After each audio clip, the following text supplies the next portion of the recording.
नमस्कार, स्वागत है आप सभी का डीडी न्यूज पर। एक भारत श्रेष्ठ भारत के इस खास अंक में हमेशा की तरह मैं हूं आपके साथ मनीष बाजपेयी। अगर आपके पास शक्ति की कमी है तो विश्वास किसी काम का नहीं, क्योंकि महान उद्देश्यों की प्राप्ति में दोनों का होना बहुत आवश्यक है। या यूं भी कह सकते हैं कि आपकी अच्छाई आपके मार्ग में बाधक बन सकती है। इसीलिए अपनी आंखों को क्रोध से लाल हो जाने दीजिए और अन्याय का मजबूत हाथों से सामना कीजिए। ऐसी ना जाने कितनी प्रेरणादायी बातें जिस शख्स ने कही हैं, जिसका व्यक्तित्व उसके कृतित्व से मेल खाता है, जो सरदार ना होते हुए भी सरदार की उपाधि से नवाजा जाता है। हम बात कर रहे हैं भारत के प्रथम गृह मंत्री सरदार वल्लभ भाई पटेल की।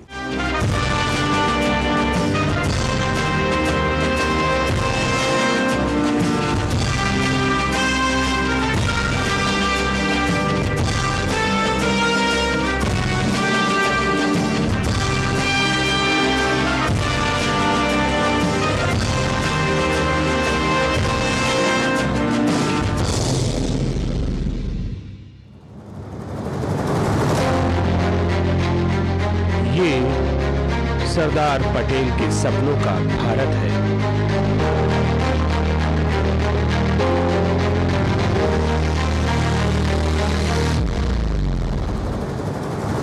ये भारत उनका सदैव ऋणी है।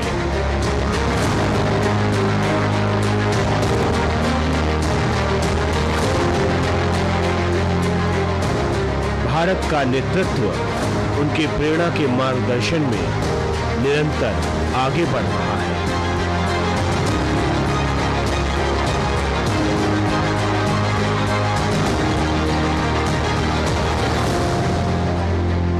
सरदार वल्लभ भाई पटेल एक लौह पुरुष, निडर, निष्पक्ष और निर्णायक भूमिका निभाने वाले सरदार वल्लभ भाई पटेल।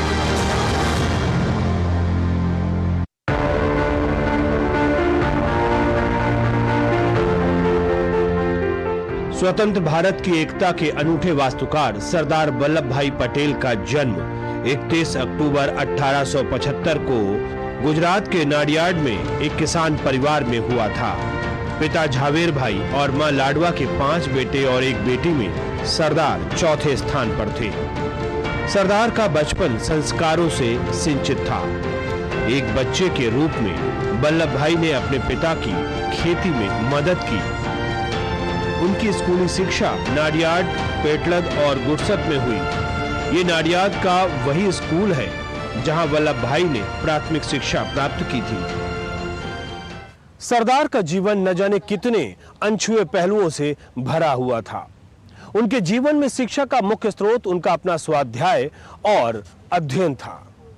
बैरिस्टर बनने के लिए वो लंदन गए और वापस आकर अहमदाबाद में अपनी वकालत शुरू की। उनके जीवन पर उनके बड़े भाई की एक अमिट छाप पड़ी और उनका सहयोग भी रहा। गोधरा में रहते हुए उन्होंने बार काउंसिल में दाखिला लिया और जल्द ही एक प्रखर और कुशल वकील के रूप में उभर आए। वल्लभ भाई को अपने जीवन में कर्तव्य निष्ठा के लिए भी जाना जाता था। बोरसत में वकालत करते थे। उनकी अर्धांगिनी, उनकी सारवार बॉम्बे में चलती थी। टेलीग्राम मिला तब उनके मुवक्किल का मुकदमा ऐसे मोड़ पे था, या वो छूट सकता था या उसे सजा हो सकती।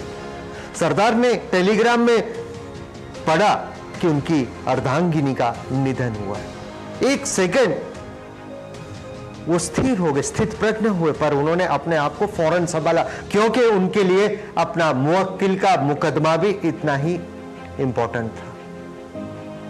मुकदमा खत्म हुआ, उनकी आंखों में से आंसू निकले, वो बैठ गए। साथ के लोग, उनको पता चला कि अरे इनकी अर्धांगिनी अब इस लोक में नहीं रही। यानी सरदार की जिंदगी का ये कर्तव्य निष्ठा का मैं मानता हूं सबसे श्रेष्ठ उदाहरण है। सरदार के जीवन में उनके बड़े भाई विट्ठल भाई का भी बड़ा योगदान माना जाता है। विट्ठलभाई और लोकमान्य बाल गंगाधर तिलक घनिष्ठ मित्र थे। सरदार की जिंदगी में टर्निंग पॉइंट इसी वजह से आया। 1916 में जब विट्ठलभाई और लोकमान्य तिलक अहमदाबाद में आए, तब सरदार ने सोचा कि मुझे भी सार्वजनिक जीवन में आना चाहिए। विट्ठलभाई तो सेंट्रल लेजिस्लेटिव असेंबली के पहले अध्यक्ष थे और भाई थे। हमेशा उनसे बहुत ही लगाव रहता था और हमेशा सरदार अपने भ्राता को जिंदगी के आखिरी पल तक याद करते। वल्लभ भाई का सपना विदेश जाकर बैरिस्टर बनने का था और यह सपना 1910 में जाकर साकार हुआ। 36 साल की उम्र में वो इंग्लैंड गए।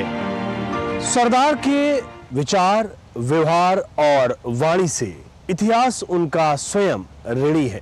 सरदार को सरदार बनाने में गांधी जी का अहम योगदान रहा। सूट बूट से लेकर सादगी तक का सफर, ये गांधी जी की संगत का था असर। गुजरात क्लब में ताश के पत्तों के बीच वल्लभ भाई गांधी जी के जादू से अनजान थे, जबकि गांधी जी वहीं अपना भाषण देने आए थे। मावलंकर और कुछ लोग साथी मित्र थे, राउंड टेबल पे जब ब्रिज खेलते थे, तब उसी समय किसी ने कहा कि गांधी जी आ रहे हैं। तब उन्होंने सीधा एक जवाब दिया, ये ब्रह्मचर्य और संडा साफ करने से आज़ादी नहीं मिलेगी। ऐसे शब्द गांधी जी के लिए उन्होंने उच्चारण किए थे। गांधी जी का अपनी मातृभाषा, संस्कृति और देश के प्रति प्रेम ने सरदार वल्लभ भाई को प्रभावित कर दिया और उनका जीवन पूरी तरह बदल गया। सूट बूट में भारत की भूमि पर उतरे सरदार का जीवन अब सादगी में बदल चुका था। जब गांधी जी आए और विट्ठल भाई ने सबसे इंट्रोड्यूस करवाया और गांधी जी ने जैसे ही हाथ जोड़े उनके और वल्लभ भाई ने उनको हाथ आगे किया तो उनका पूरा अभिमान टूट गया था। तब उन्होंने चुपके से उनका भाषण सुना और उनको लगा कि गांधी जी कर्मठ पुरुष हैं। उन्होंने सारा जो वकीलात करके आए थे, सारे कपड़े वगैरह त्याग करके उन्होंने स्वदेशी अपनाया और गांधी जी के साथ जुड़ गए थे। गांधी जी के भक्त बन चुके सरदार ने अहमदाबाद नगर पालिका का चुनाव लड़ा और जीतने पर वो मेयर बने। म्यूनसिपालिटी में खादी का यूनिफॉर्म उन्होंने फर्जियात किया, पटावाला को भी खादी दी। म्यूनसिपालिटी का बजट गुजराती में उन्होंने शुरू करवाया। वाड़ीलाल हॉस्पिटल उन्होंने शुरू की, कांग्रेस का अधिवेशन हुआ था 21 में, वाड़ीलाल हॉस्पिटल जो आज है वो उन्होंने शुरू की। गरीबों के मकान की व्यवस्था की। दूध और पानी की मिलावट जो थी उनके लिए प्रयोगशाला शुरू की। स्वच्छता के प्रति सरदार हमेशा से ही सजग थे। अहमदाबाद के साथ साथ भारत में स्वच्छता और विकास का संदेश लगातार वो देते रहे। सरदार के दिमाग में हरदम लॉन्ग टर्म और सस्टेनेबल डेवलपमेंट रहता था। समाज के जो डाउन ट्रोडन लोग थे उनके लिए भी सरदार ने बहुत काम किया। सरदार ने ये देखा कि उन स्त्रियों के लिए नहाने की व्यवस्था नहीं है तो उन्होंने पब्लिक टॉयलेट्स बनवाए। उन्होंने देखा कि जो सफाई कामदार हैं उनके पढ़ाई की व्यवस्था नहीं है तो उन्होंने रात्रि शालाएं शुरू करवाई। सरदार ने 1925 में 7 महीने तक करीब 400 लोगों को साथ मिलके एक पूरा सफाई का कैंपेन करवाया। अहमदाबाद की हर गली हर नुक्कड़ सफाई करी और दुनिया के सामने एक ऐसा उदाहरण प्रस्तुत किया कि लोगों के दिमाग में, दिलो दिमाग में सफाई का, सैनिटेशन का महत्व बैठे। गांधी और सरदार की जोड़ी ने देश की काया पलट करके रख दी थी। गांधी जी के विचारों को सरदार मूर्त रूप दिया करते थे और इन दोनों नेताओं की जोड़ी ने अंग्रेज सरकार की नींव हिलाकर रख दी थी। गांधी जी चंपारण क्षेत्र में आंदोलन कर रहे थे और सरदार का जुनून उनको पता था। खेड़ा जिले के किसानों को टैक्स में राहत देने के लिए गांधी जी की प्रेरणा से सरदार ने खेड़ा सत्याग्रह का नेतृत्व किया। भारत का जो पहला संपूर्ण सत्याग्रह है वो खेड़ा सत्याग्रह 1918 में वो नडियाद से शुरू हुआ। जब ज्यादा बारिश हुई और सभी ये धरती पुत्र के पास अंग्रेज सरकार ने टैक्स ज्यादा से ज्यादा लेने का ये मुहिम चलाई, तब गांधी जी ने सरदार को नडियाद भेजा और उंदुलाल याग्निक, गोकर्णदास तलाटी जैसे जो लोकल हमारे राजनेता थे, कार्यकर्ता थे, उनके साथ मिलकर सरदार ने अंग्रेज सरकार को झुकाया बारडोली में उनको सरदार बनाया, लेकिन गांधी जी ने वल्लभ भाई को वीर वल्लभ भाई का बिरुद ये नडियाद की ये खेड़ा सत्याग्रह के समय ही दिया था। गांधी जी के अस्पृश्यता निवारण के विचार को सरदार व्यवहार में लाते थे। 1922 में कठियावाड़ के वढवाण में जब एक परिषद की बैठक हो रही थी, सरदार जब बैठक में एंटर होने के लिए गए तब उन्होंने देखा कि एक स्वयंसेवक ऐसा था कि जो कुछ लोगों को चुन चुन कर एक अलग जगह पर बिठाने की व्यवस्था करता था।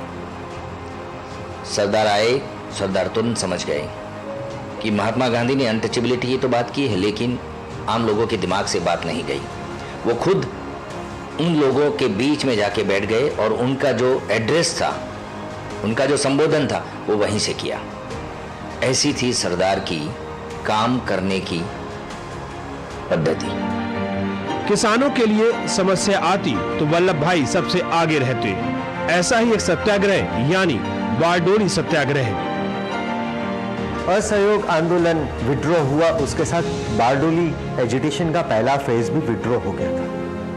मगर 1928 में दोबारा ये संग्राम जब शुरू हुआ तो पहली ही मीटिंग में सरदार ने कहा कि मैं जो कहूंगा वो आप मानोगे, और उन्होंने उसकी कमान संभाली और लीडरशिप, नेतृत्व, उसको सरदार कहा जाता है, जो निर्देशित करे, कंट्रोल करे और सभी लोग उनकी आज्ञा का पालन करें।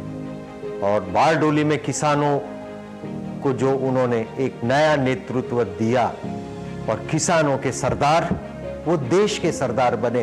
पर 1924 में महात्मा गांधी ने उन्हें सफाई अभियान के लिए कूड़े करकट के सरदार का बिरुद दे दिया था। फिर चाहे दांडी कूच हो, सरकार से बातचीत हो या कारावास, जिधर देखो उधर सरदार वल्लभ भाई गांधी जी के कर्मठ कार्यकर्ता बने। वे इतने सफलतापूर्वक कामयाब रहे कि अंततः वल्लभ भाई एक राष्ट्रीय स्तर के नेता बन गए।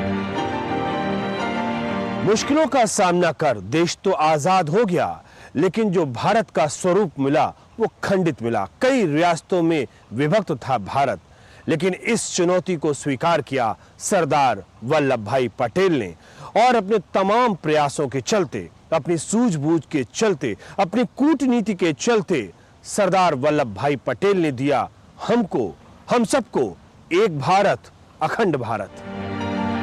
पूरी दुनिया 1940 के दशक में एक बहुत बड़े बदलाव से गुजर रही थी।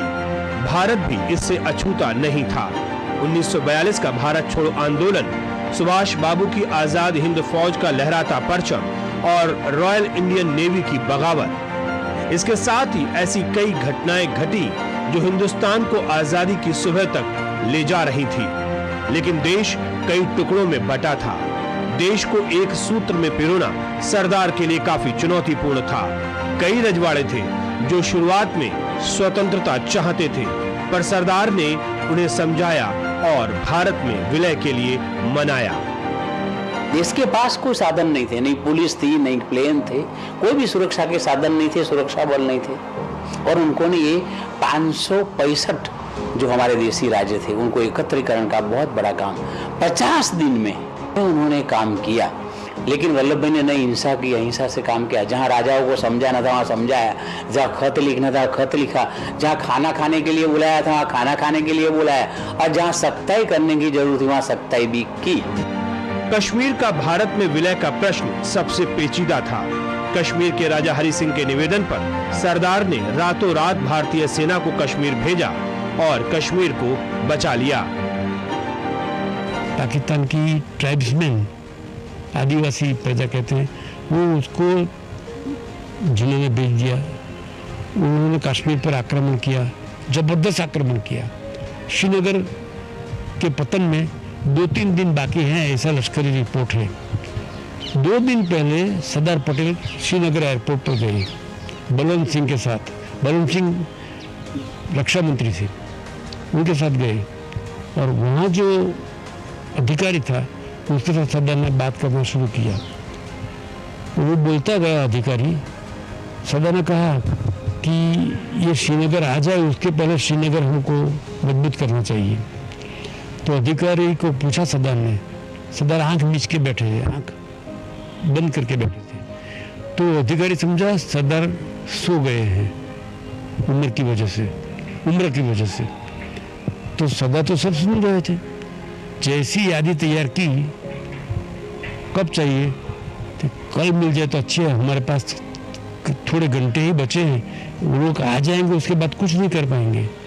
सरदार दिल्ली गए और उसी दिन सब सामग्री और लश्कर रवाना हुआ।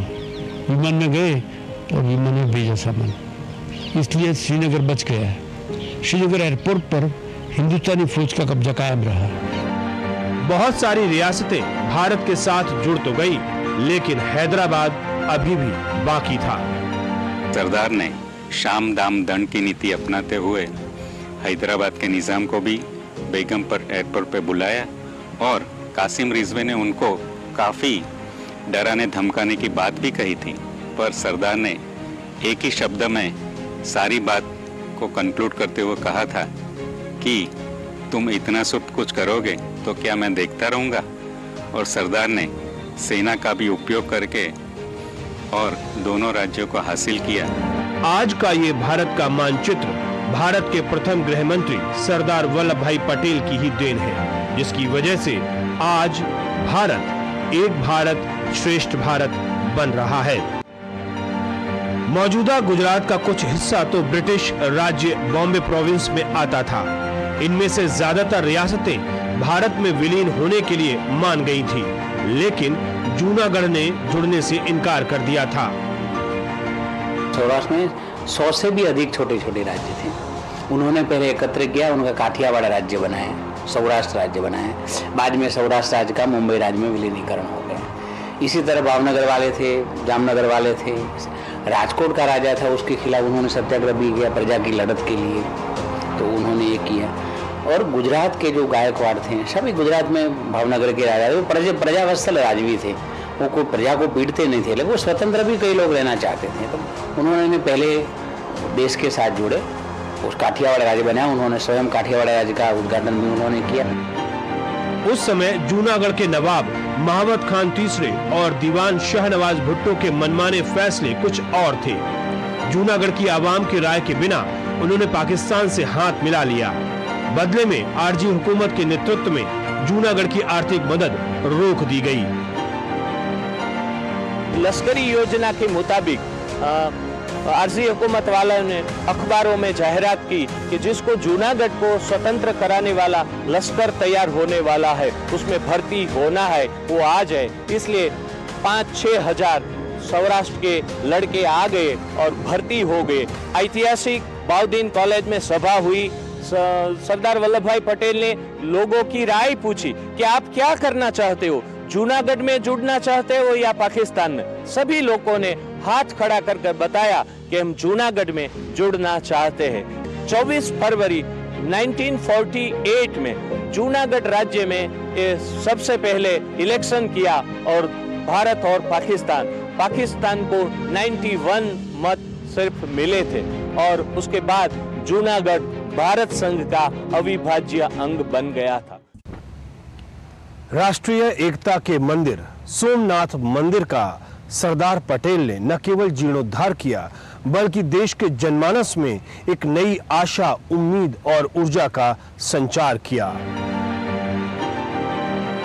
देश को आजाद कराने के बाद जो सबसे बड़ी चुनौती थी कि देश को एकजुट कैसे रखा जाए, जिसका रास्ता सरदार ने सोमनाथ मंदिर का जीर्णोद्धार करके तय किया। सोमनाथ मंदिर उस समय काफी बिखरा हुआ था और पहले भी कई बार लूटा जा चुका था। तमाम विरोधों के बावजूद सोमनाथ मंदिर के जीर्णोद्धार का बीड़ा सरदार ने उठाया और 1951 में ये काम पूरा हुआ। सरदार जब सोमनाथ गए तब उन्हें लगा कि इसका हमें पुनः प्राण प्रतिष्ठा करनी चाहिए और सरदार ने ये संकल्प लेते हुए उसका जीर्णोद्धार करने का विचार किया। उन्होंने दान से ये पूरा सोमनाथ मंदिर खड़ा किया और आज हम देख रहे हैं कि कितने दर्शनार्थी वहाँ पे आते हैं भगवान शिव की आराधना करने, तो ये सारा श्रेय सरदार पटेल को ही जाता है। उस समय बने सोमनाथ ट्रस्ट से आज भी मंदिर की सभी गतिविधियां संचालित की जा रही हैं।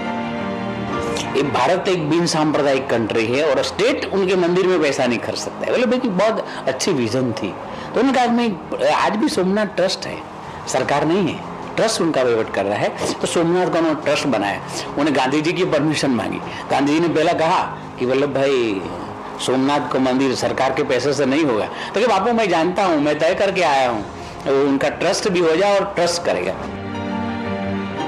देश के सबसे बड़े दर्शनीय स्थानों में शामिल सरदार सरोवर डैम भी वल्लभ भाई की सोच का ही परिणाम था। सरदार ने 1945 में पहल की और जिसकी नींव जवाहरलाल नेहरू ने 1961 में बहुत बाद में रखी। उस समय डैम की ऊंचाई ज्यादा नहीं थी। ये डैम गुजरात के लिए तो जीवन रेखा है ही, इसके साथ ही अन्य राज्यों के पानी की प्यास भी ये बुझा रहा है। सौराष्ट्र में सोनी योजना और उत्तर गुजरात में सुजलाम सफलाम योजना से छोटे टनल के माध्यम से आज खेतों तक पानी पहुंच रहा है।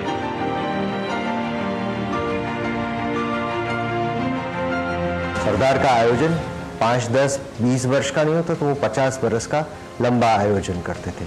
वेस्टर्न इंडिया में खास करके गुजरात, महाराष्ट्र, राजस्थान, मध्य प्रदेश में अक्सर पानी की समस्या रहती थी।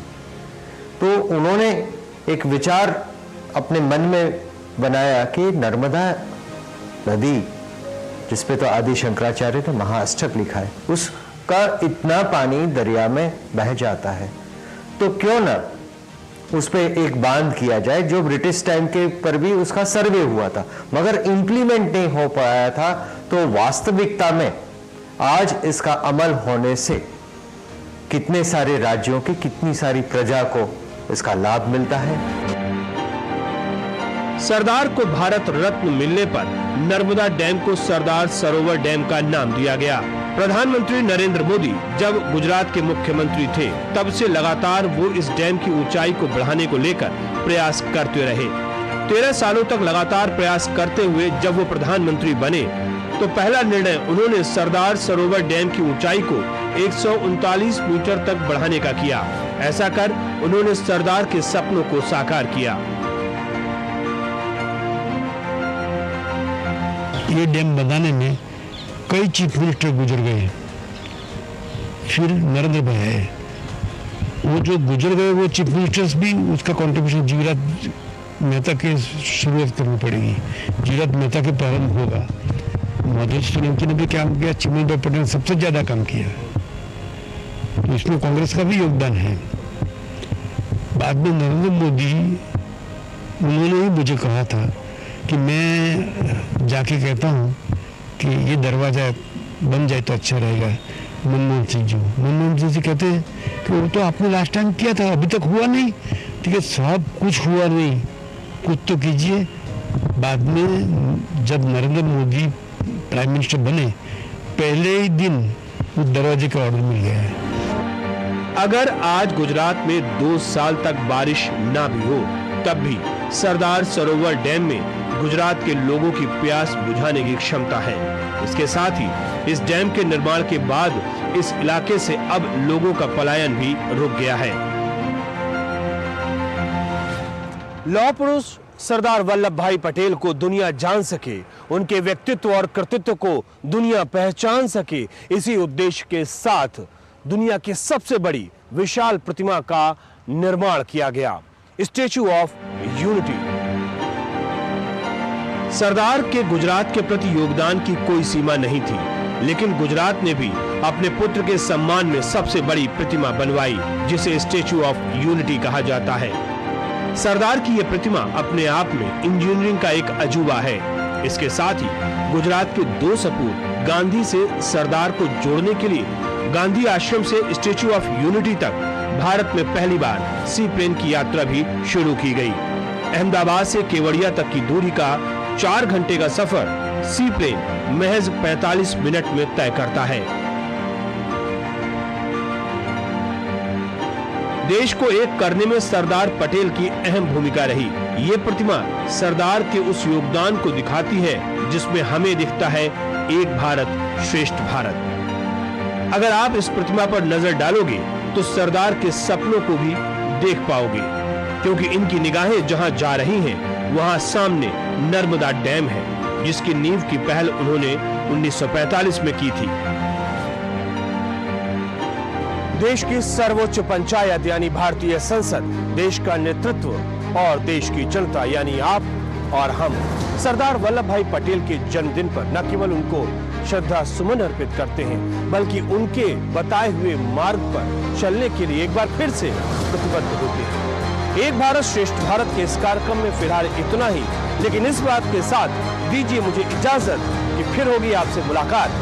तब तक के लिए नमस्कार।